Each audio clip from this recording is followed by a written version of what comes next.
As you all remember, one of the episodes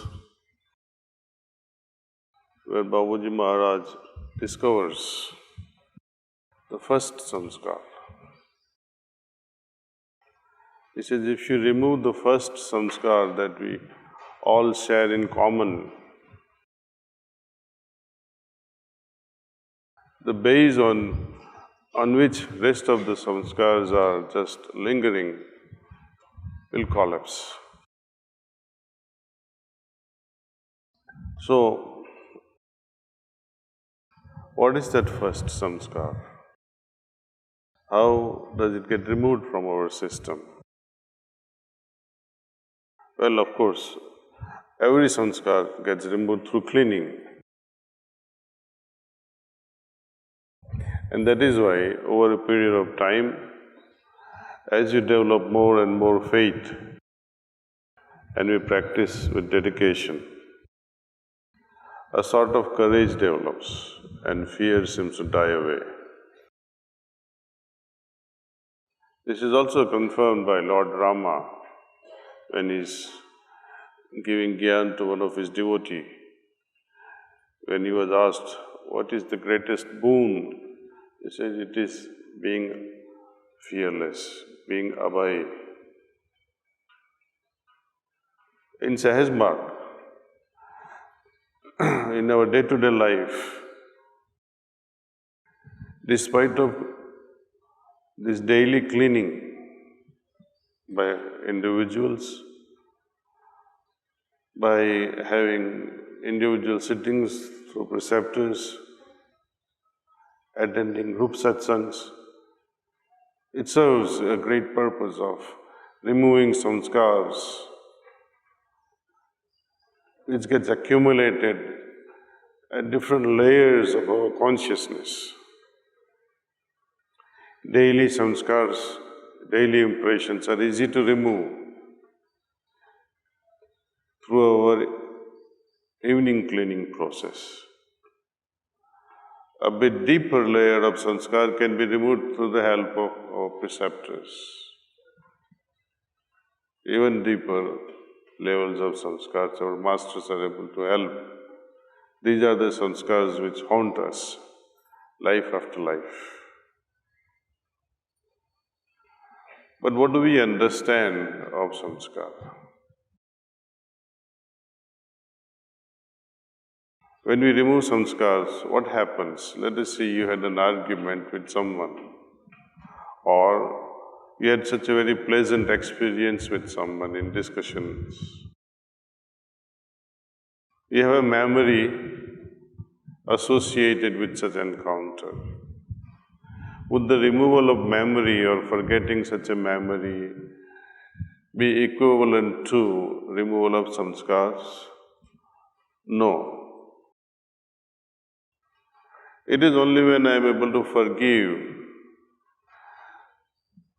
the bitter experience that I had because of some interaction with someone. I may remember the encounter with someone which is displeasing, but totally removing the emotional part of it amounts to not forming impression.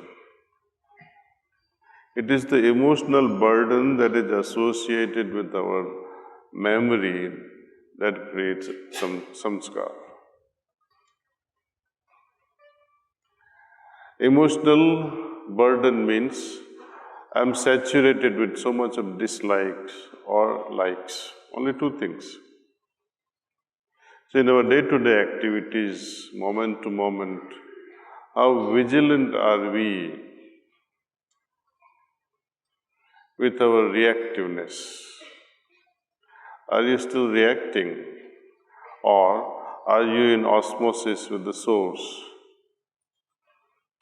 We have so many ways of reducing this burden, diffusing how we avoid forming samskaras. One of them is constant remembrance. When we are in absolute state of constant remembrance, when we are in osmosis with our Maker, with our Master's remembrance, with deep love in the heart. When we are performing our acts with utmost devotion, then we do not form samskars.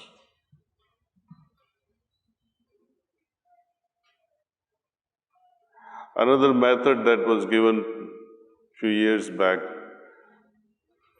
was this now and then using sankalpa, that everything around me is absorbed in godly remembrance.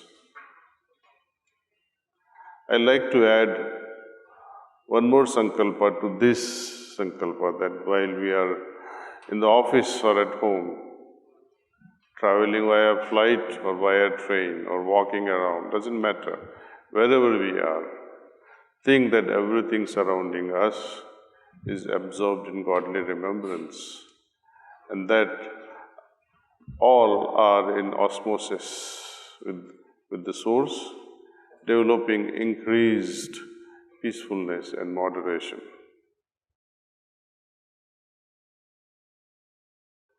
While remaining in osmosis with our Source, have this sankalpa that things around me are becoming more peaceful, everything are developing moderation.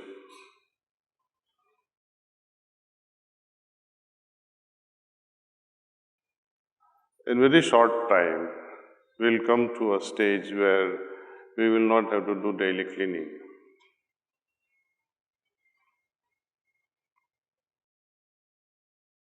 Cleaning means you continue to collect dust in your consciousness.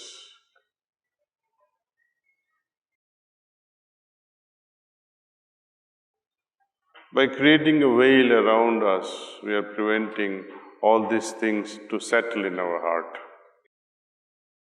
It's not that we avoid doing anything. We continue to work in the best possible way in our work environment, with increased efficiency. In fact, when we are in osmosis with God, our actions tend to become perfect, more and more efficient. You'll start enjoying the work. Work will no longer remain a burden. A lot of people say they like to retire. But I am of a belief that all your spiritual wealth, all your spiritual accumulations can be exercised based in the working environment in the material world. Material world, the family life gives us challenges, and against these challenges, we use our spiritual wealth. We test out our abilities, our spiritual genius, if you like to call it. It is put to test. And like anything else, anything put to test only becomes better and better. Only cowards, they'll give up such challenges. Sahaj Marg is to face such challenges with bold heart, having confidence in Master that yes, I may not have confidence, but He is there to support in all my activities. So with this little heartfelt, I would say, I would not like to call it anything else, but I like to share this inner feelings of my heart to come to very essence of Sahaj Marg, that whatever is stopping us, it's samskars, and we should be vigilant about how to not form the samskars. That is the first step. Otherwise, all throughout the life, if you go on cleaning, it will be disappointment. Babuji wrote one letter to one Abhyasi who was boasting some things, I don't know what. He was praising himself, साहब मैं तो बहुत दिल से साधना कर रहा हूँ 15 साल से 20 साल से. I'm practicing with a lot of dedications for last 15-20 years. I'm very regular in my practice, etc., etc. But Babuji had his own wisdom. He says, I'm sorry to say that you are still practicing. By now, you should have come to the source. You should have arrived at goal. But it is unfortunate that even after 15-20 years of practice, you are still struggling. So I think we should take this to our heart and say, yes, Babuji. We'll make sure that our lifestyle will be of such a high order that need for meditation to regulate mind will stop.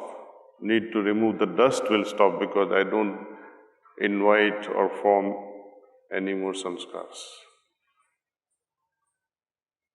The next stage will automatically open up where we'll help others, whether they are abhyasis or not. But our lifestyle will somehow touch their hearts. Anyway, enough for today. Thank you.